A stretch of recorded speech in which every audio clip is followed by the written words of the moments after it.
If you're an entrepreneur, I'm about to show you exactly how you could force yourself to build not just any business, but $1 million business within the next 90 days. I personally started 11 failed businesses before I reached the one that actually made me successful. And I've consulted at this point now with over 100 plus entrepreneurs one-on-one. Entrepreneurs starting out, entrepreneurs that are currently struggling to scale, and entrepreneurs that are exiting their businesses. And what I've seen is that there's just a consistent formula to building a business in a certain amount of time. And the entrepreneurs that do it the best force themselves to execute. First thing you want to do if you want to force yourself to build $1 million business in 90 days is you need to rewire your day like you're all in on the $1 million. How do you do this? You have to start waking up early. Okay. And I am not one of those people that's in line with all these traditional, morning routines like the Ashton Hall putting Saratoga water in the little bowl, dunking your head in. I feel like a lot of that is a waste of time. But one of the examples that I think is very profound is Mark Cuban. Mark Cuban, when he was starting the first successful company that he really had, he didn't have a cushy setup. He used to crash on his buddy's couch. And he was waking up at 5 a.m. to outwork everybody else. The thing with waking up at 5 a.m. is that it's literally a life hack to eliminate distractions. Right? Nobody's awake at 5 a.m. None of your friends are up to tell you, hey, you want to go hang out, you want to do this, you want to do that. Your team isn't awake. Your business partners aren't there to pull you in all these different directions.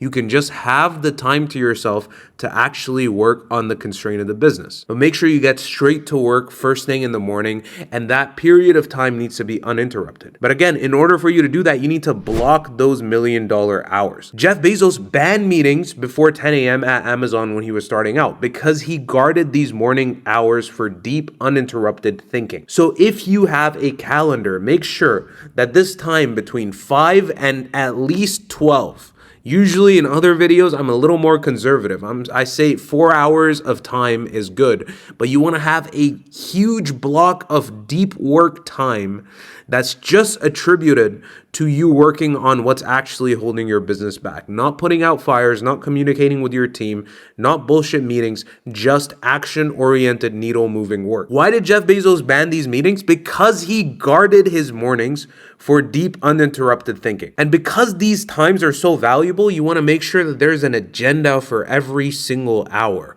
First hour that you work should be you working on this. Usually, for most entrepreneurs, it's going to be one big task, one big outcome that they're working towards, and then they break it up into micro steps and they work on those every single hour. Again, you want to call these $1 million hours because you want to be working on high leverage tasks. Like again, there's only a few things that are actually going to get you to that $1 million mark. If you just remove your day, if you just cleanse your day of all the bullshit, all the other bullshit that you're doing instead of those few revenue generating things, like advertising, like doing reach outs, like taking calls with clients, not with your team, with your clients.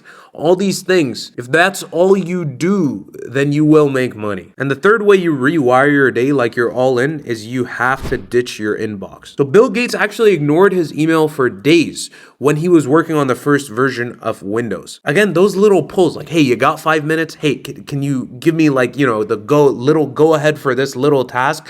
Those things strip away at your focus. They compound little by little, they snowball, and your focus gets absolutely screwed. If you have a Slack, if you have an email, if you communicate via DMs with anybody, all of these things, you want to make sure they're as minimized as possible. In fact, they're eliminated. You want to make sure they're eliminated so that you can focus on the things that actually make you money. And by the way, these are such principally simple things. Waking up at 5 a.m., blocking your hours, making sure you have a clear agenda, not attending bullshit meetings, making sure you're working on the constraint of the business, eliminating distractions like your inbox, like Slack. These are very simple things. Most people don't do them because they don't have the accountability to actually stick to the shit that they've decided to do. Entrepreneurs don't have an information problem. They don't need to buy more courses. They need professional accountability. And that's exactly why we're hosting the free 6-week focus challenge. I left a link down below where you can reserve your spot. Again, it's completely free. We're doing this so that we can help more entrepreneurs out and get them to sign up for our main service if they stick. If you decide you like it, you can stay for longer. Otherwise, there's no commitment on your end. But I promise you, this way, in 42 days, in the span of 6 weeks, you'll be able to get more done than most entrepreneurs do in years. We have run these challenges with many entrepreneurs before. The next batch of entrepreneurs is starting soon. We can't take everyone because of limited spots. So go into the description down below, click on the link and reserve your spot. Again, go to the link in the description down below. Don't wait on this. Reserve your spot now. With that being said, let's get back into the video. Second main point is you want to bet on one play. So again, one big problem that I see with a lot of entrepreneurs is that they are trying to pursue multiplicities of opportunities at the same time. They're unfocused to the very definition of the word, right? So they look at, they have one business, two business, three business. If they have one business, they have multiple avatars that they're serving within that business, or they have multiple client acquisition systems, whatever the problem is, right? They're not doubling down on what works. It's just an inability to decide. Most entrepreneurs that are struggling to scale just can't decide on one vehicle. They can't decide on one simple way that they're actually going to put effort into to make it work. And by the way, everything works unless you're selling employment services to, single mothers or some absurd niche. If you're selling sunscreen to aliens, obviously nobody's gonna buy that. Entrepreneurs underestimate how viable their business model is. Doesn't matter if you're drop shipping or private labeling. It's just that the guru world has told everybody that, oh, don't do this opportunity, do this opportunity. So everybody's just acclimatized to finding excuses for why shit doesn't work. People are always selling new opportunities like, hey, you know why your cold email system isn't working? You know why cold calls aren't working for you? Because they just don't work. Do this new thing, buy my course. In reality, all of them work. It's just about whether or not you work. And it's about whether or not you can actually put the effort into these systems to actually get them to the point of them being profitable. So first thing you need to do is decide, okay? Pick your rocket. So Elon Musk, for example, when he exited PayPal, he took the millions that he made, he put it into SpaceX, half of it, and half of it into Tesla. He decided what he was betting big on. He didn't have thousands of little opportunities. And for most entrepreneurs that are starting out, that don't have the reputation, don't have the money, don't have the team, it's a bad idea to go into two businesses at the same time anyways. Elon Musk is paying tax on the decision of dividing his focus. Now he's running Doge and SpaceX and Tesla, and he can't do it. That's why his stocks are down. Now, obviously, he's richer than me, so maybe he knows something I don't. But as an entrepreneur, you want to fixate on the principle of focus. You want to bet big on certain vehicles. You want to go all in on them. You want to put all your effort into them and make sure that your time isn't being wasted. So again, if you have 3 businesses, slash 2 of them. If you have 3 business ideas and you're starting out, just pick one.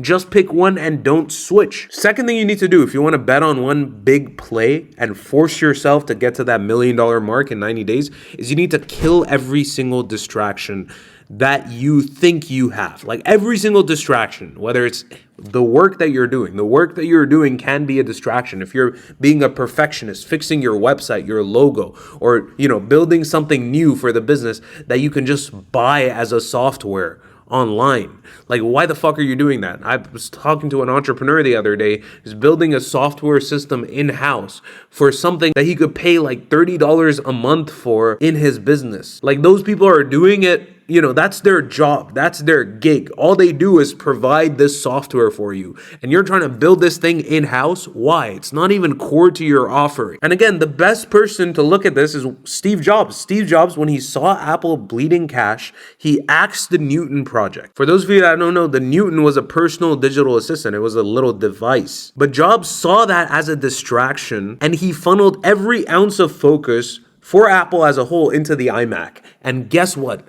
It paid off because the iMac has sold millions to this date, made Apple a revolutionary mainstream company, solidified Jobs' name as a world-class entrepreneur. It was because he decided to slash a very good idea to go all in on a better one. But for most entrepreneurs, it's not even about the macro focus. It's not even about businesses. As I mentioned before, your biggest enemy are your teammates, your business partners that are distracting you time and time again. You want to make sure that you eliminate them. Not in that way, like don't shoot them, don't kill them.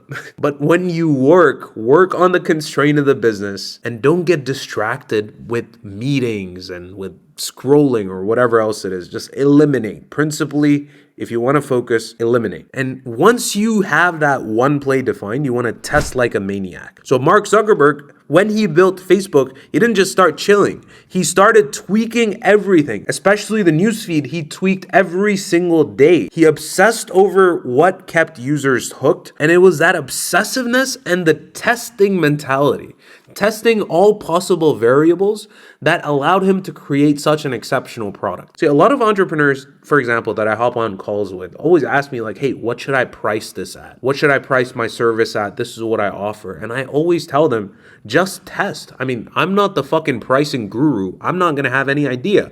And I'm telling you, any entrepreneur that's at a certain level, obviously they can give you your best estimate. They can give you their intuitive guess.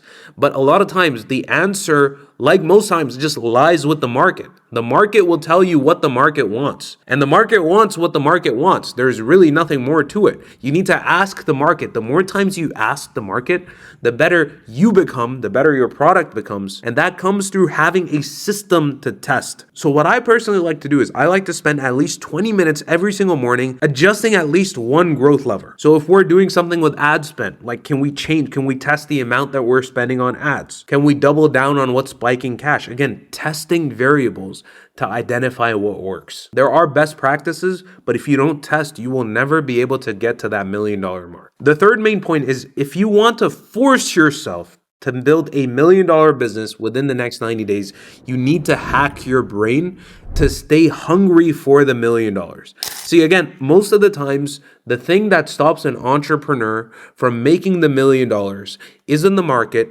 isn't the niche, it's just the entrepreneur themselves. It's the entrepreneurs and their limiting beliefs. Like they don't understand what's possible. The best way to counteract that is, first things first, you want to visualize the win. Richard Branson, for example, years before the Virgin Galactic spaceship actually grew, he literally sketched it out on the back of a napkin. Like you need to have that greater vision that you have for the business that's based on core principles. Like for example, Bezos, he based his company off of two main principles. People will want things faster and cheaper. And he just tried to make things as cheap as possible and as fast as possible. And that's how he built Amazon. That visualization comes from first principles. Like, what does your customer actually want? For example, for my company, we help entrepreneurs focus on the macro, on the micro. Our greater vision is we want to create a world where any entrepreneur with an idea can minimize the delta between that idea and the actual implementation and the execution of it. We want to bring this time to as little as possible for as many entrepreneurs as possible. That's what we're working towards. That's what we make every single decision based off of. That's the visualization of the future for us. You need to do that for yourself as well. Second thing, if you want to hack your brain to stay hungry, keyword is stay hungry, so that you can force yourself to make $1 million business, is you want to stack your small wins. So Tim Ferriss, author of the 4-Day Workweek, he said track his first $10,000 month on literally a beat up spiral notebook, because the momentum builds up. When you see that you're being rewarded in some way, shape, or form for the minute actions that you're taking on a daily basis, when you see that you're being rewarded on the micro for the little decisions that you're making, for the little progress that you're making, even if there is no big result. Let's say you haven't landed a client, but you've tracked that you've sent 1,000 emails. That's still progress. It shows that you're moving somewhere, because entrepreneurship is exponential. That's the thing I tell every single entrepreneur that's been in it for so long, and they're like, oh, I don't know if it's going to work. I've been doing this for so many months and I'm losing money and I'm losing time and people that I love don't believe in me. Welcome to business. This is how it feels. This is what it takes to become part of the top 1%. It's the willingness to be shit for so long before something finally clicks and then it explodes. Get a $3 notepad, for fuck's sake, and just start writing down everything that you're actually doing so that you don't lose your mind and think to yourself, oh, this is going nowhere. Because again, it's exponential. It goes like this initially, but when the time comes, when everything is just placed in the right position, it just goes up exponentially. Third thing is rewarding your grind. Don't forget to enjoy yourself on the way. So Mark Cuban, when he sold broadcast.com, radio on the internet business, for billions of dollars, first thing he did is he bought a Gulfstream jet so that he could celebrate the hustle. That's the thing. Most entrepreneurs get too lost in the momentum, and then they start getting burnt out, and then they start getting depressed and all philosophical. And they're like, what is the meaning of making money? All you really need is some sort of gratification. That reward doesn't need to be a jet. It can be spending time with your family. It can be a dinner. That's what I do all the time. I go out for dinner with my business partner every time I feel like I've done something for the day, when I have a big milestone that I've achieved. Because again, it's not even about the journey or the destination. If you're too fixated on the destination, then I'm telling you, like, you will never get there. If you're focused on the journey, then yes, you will get to the destination. But the journey is the company. It's the people you surround yourself with. It's everything that's happening around you. That's what the journey is. Most of it is just people. So making sure that you spend time with people, I wouldn't say, like, obviously if you have a jet, you can enjoy it with your people in the jet. If you have family, if you have friends, if you have a business partner or colleague, whatever the hell it is, somebody who you're going on the journey with, make sure that you take a look back every once in a while to reward yourself for the grind so that you don't lose your mind. And that, ladies and gentlemen, is how you can force yourself to build $1 million business within 90 days. If you like the video, We have a lot more coming out. We have more on the channel. Check out the channel down below. Comment which of these things you will actually take action on, because I know how things go. Most entrepreneurs watch these videos, don't actually take action on stuff. It's not even entrepreneurs, it's just human nature in general. But when you have something very tactical, very specific written out, I know I dumped a lot of information on you, but take just one thing, whether it's waking up at 5 a.m., blocking your hours, ditching your inbox, picking the one thing. Again, this is the most important thing. Picking the one main thing that'll get you there, killing all your distractions, testing like a maniac, visualizing the greater place that you're going to with your business, stacking your small wins, rewarding yourself for the grind, whatever it is, pick at least one of them. Comment them down below so that you can commit to yourself that you'll actually execute on some of the things that I told you in this video. With that being said, I'll see you guys in the next one.